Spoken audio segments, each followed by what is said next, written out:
एक दुष्ट जादूगरनी थी। उसके घर के सामने एक बड़ा सा बाग था। बाग में बहुत सारे फूल लगे हुए थे। एक महिला उस घर के आगे से होकर जा रही थी। उसने सुंदर गुलाब देखे। उसने सोचा कि मंदिर में चढ़ाने के लिए एक फूल तोड़ लिया जाए।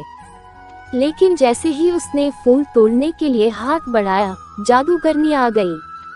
वह चिल्लाकर बोली, रुक जा मूर्ख महिला, तूने मेरे फूल को छुआ है। यहाँ किसी को भी मेरे फूल छूने की आज्ञा नहीं है। तेरी इस गलती की सजा तुझे जरूर मिलेगी। मैं तुझे भी गुलाब का फूल बनाती हूँ। यह कहकर जादूगरनी ने इशारा किया। वह महिला घबराकर रोने लगी। वह बोली, मुझे माफ कर दो, मुझसे बहुत बड़ी भूल हो गई। मेरे ऊपर दया करो, मुझे फूल मत बनाओ। उसका रोना सुनकर जादूगरनी ने कहा, मैंने एक बार जो कह दिया वह तो होकर ही रहेगा। मैं इतना कर सकती हूँ कि तेरी सजा थोड़ी कम हो जाए। आज पूरे दिन तू इस क्यारी में रहेगी और रात होने पर ही अपने घर जा सकेगी। लेकिन सुबह होते ही तुझे यहाँ वापस आना होगा।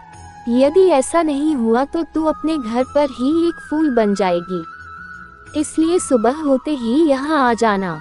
हाँ, अगर तुझे किसी ने यहाँ के फूलों में से पहचान लिया तो मेरा जादू टूट जाएगा और तू हमेशा के लिए जा सकेगी।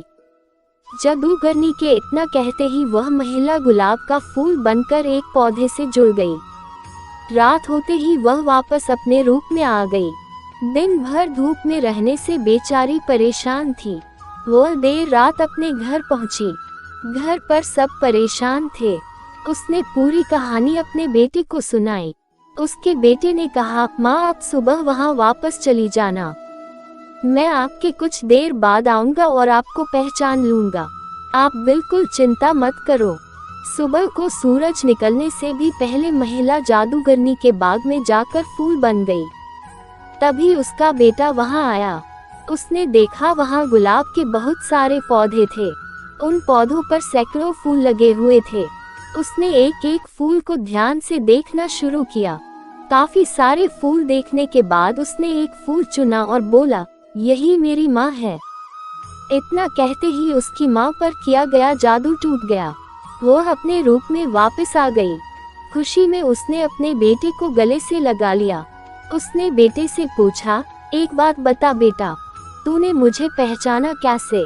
बेटे ने कहा, सीधी बात है माँ, जितने भी फूल रात भर यहाँ रहे उन सभी पर ओस की बूंदें थीं। लेकिन आप तो रात को घर पर थी, इसलिए आप बिल्कुल सूखी हुई थी। मैंने आपको आसानी से पहचान लिया। अपने बेटे की बुद्धिमानी देखकर माँ को बहुत खुशी हुई। जादूगरनी ने जब माँ और बेटे का प्यार देखा तो उसको इतना अच्छा लगा कि उसने सबको परेशान करना छोड़ दिया।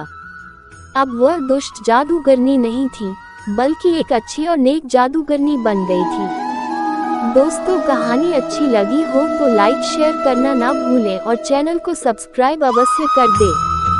धन्यवाद।